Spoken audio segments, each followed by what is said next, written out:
Welcome to Race to the Skies, The Rise of Mack, Episode 3. While building first-class amusement rides and roller coasters, Mack also owns Europa Park in Rust, Germany. They opened the park in 1975 to showcase their rides, and still one of the most popular parks in Europe.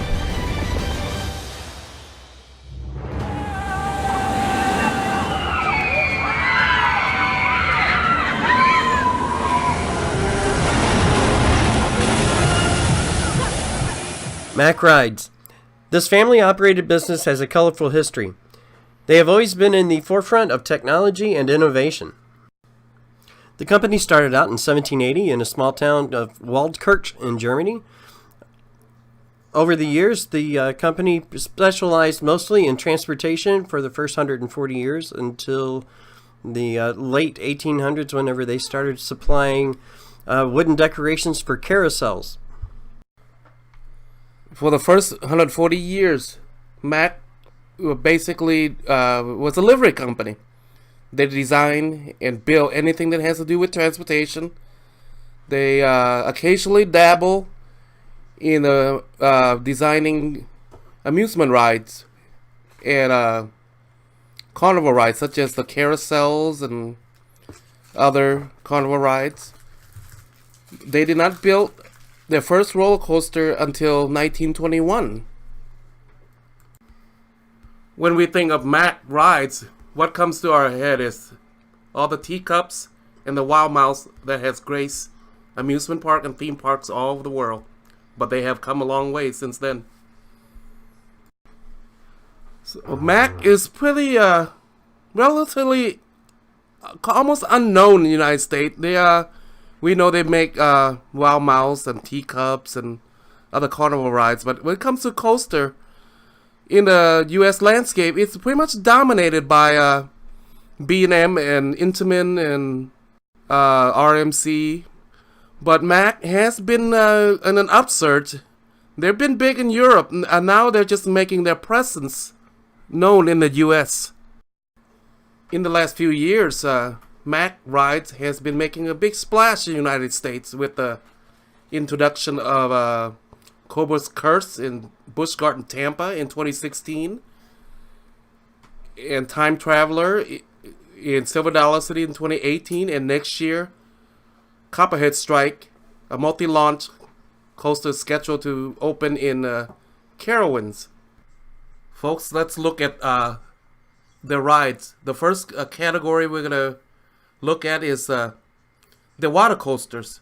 In the United States, these class of coasters are predominantly in the Busch Garden and SeaWorld parks. This next class of coaster is the Power Inverted Coaster. As, I can see this Disney and Universal utilize this in the future. What do you think, Tom? Oh, I totally agree. This is absolutely incredible. I mean, it's not an intense ride. It's a family ride. It's a family ride. It's more like I could see them use for like Avatar, but since they didn't go with Mack, Avatar or something like Sora in Epcot Center. But it's a unique concept with the rotating seats and everything. So what do you think, Tom? Yeah, I totally agree. I think that it's really unique. I think that this is, I can see it in a... This kind of takes place to the dark rides, the old, like the Scooby-Doo or something. Yeah, like instead of being on the track, you're in the air. It's a unique experience. This next class of coaster is called Big Dipper. Currently, there's none of this kind of coaster in the United States. It reminds me a lot of a Gerstlauer Eurofighter combined with a Wild Mouse, I guess. It looks fun. It's for a short compact ride. It's got a lot of elements. Yeah, some really great inversions. So I would love to see this in the United States someday. So the next class we're going to look at is the Mack Mega Coaster. So the Mack Mega Coaster is one of their classes that they built. This looks like a really intense ride. They don't have any in the United States. These are all in Europe. Yeah, we don't have one yet. Like I said, it looks like a really fun, intense coaster. It does have some great inversions on it, it looks like. Yeah, it don't look very tall, but it looks like it packs a punch. I see inversions and cutbacks and I don't know. Did you see barrel rolls? I saw a few Versions, yeah. Looked like corkscrews, maybe some barrel rolls. Yeah, But it's about 100 feet tall. They aren't very tall. but it looks good.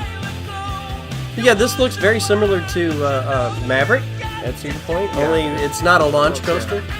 But yeah, this looks like a great intense ride. I'd love to see one of these come to the United States. Me too. The next class we're going to look at is the Hyper Coaster. Max?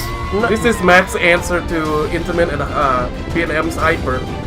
This is not your typical Hyper. It has inversions and corkscrews and barrel rolls. So there's none in the United States yet, but someday I hope this will come to the US. It looks intense. I really want to ride this. Yeah. Oh my god, I think I have a heart attack. This next class of coaster is the launch. We have one of these in the United States in SeaWorld in San Diego, Manta.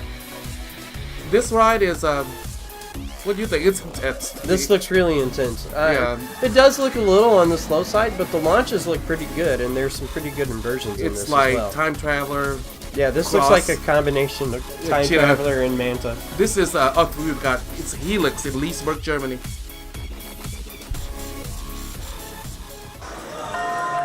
The next category is the extreme spinning coaster. The U.S. Population is familiar with this. This is Time Traveler in Silver Dollar City, opened this year. It's an intense ride. It's also a multi-launch coaster. So They kind of hit two classes with this. Yeah. The spinning and the launch. This is a great ride. it's an intense ride. Yeah, everybody loves this ride after they get off of it. They want to get right back on. So folks, that's all the class of Mack coasters we're gonna cover tonight. Yes, there's not a lot of Mack big coasters in the United States. Hopefully it will change since we got Cobra's Curse in 2016, Time Traveler in 2018, and Copperhead Strike in coming 2019. Hopefully this trend will continue and Mack will bring us exciting and new rides to the States. Folks, this is T. And I'm Tom. Thank you for joining us tonight at Race to the Skies, Episode 3, Rise of Mack. Please comment and any feedback's appreciated. Give us some likes and subscribes, and we'll see you for the next episode. Thank you very much and have a good night.